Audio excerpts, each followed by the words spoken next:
শ্রী শ্রী সুখদেব গোস্বামী পাদ গঙ্গা তটে প্রায় প্রবিষ্ট দেবর্ষি মহর্ষি ব্রহ্মর্ষি তথা রাজর্ষি গণ পরিবেষ্টিত যে রূপেতে সর্ববেদ বেদান্তের সার শিরোমণি শ্রী শ্রীমৎ ভাগবত কথা বর্ণন করেছিলেন ও ধুনা তাই কীর্তিত হইতেছে।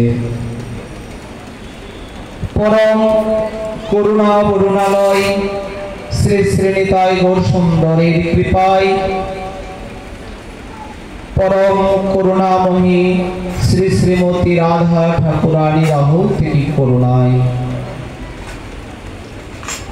পরম পূজ্যপাদ পূজনীয় আসমাদীয় শ্রী গুরু পাদ পদ্ম তাহার আতুল দণ্ডবৎ প্রণতি জানিয়ে তদীয় ভক্তবৃন্দের কৃপায় অন্তরে যা স্ফুরিত হচ্ছে তাই বলা মাত্র।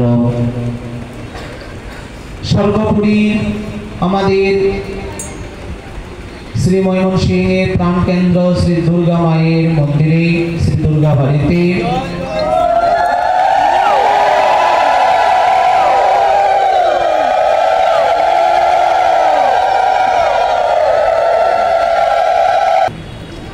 দেখুন ভাগবত ধর্ম হচ্ছে ভাগবতের এখানে আমরা একটু বিস্তারিতভাবে বর্ণনা করতে গেলে দেখি কি হয়। এখানে বললেন এক সময় ভগবান শ্রীকৃষ্ণ যখন স্বধামে ভ্রমণ করলেন ব্রহ্মা এসে বর্ণন করলেন যে প্রভু অনেকদিন লীলা করেছ, দীর্ঘ 125 বছর হয়ে গেছে, এইবার তুমি স্বধামে ভ্রমণ করো। যখন এই কথা বললেন তখন ভগবান শ্রীকৃষ্ণচন্দ্র বলছেন দেখো আমার আর একটু কাজ বাকি আছে, তারপরে আমি আসছি।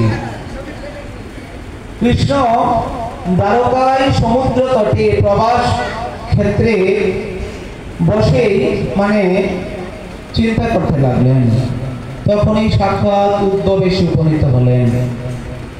বৃষ্টিনানাম প্রবর মন্ত্রী কৃষ্ণস্য দ্বৈত সখা শিষ্য বৃহস্পতি সাক্ষাৎ উদ্ধব বুদ্ধিসত্ত্বাঃ।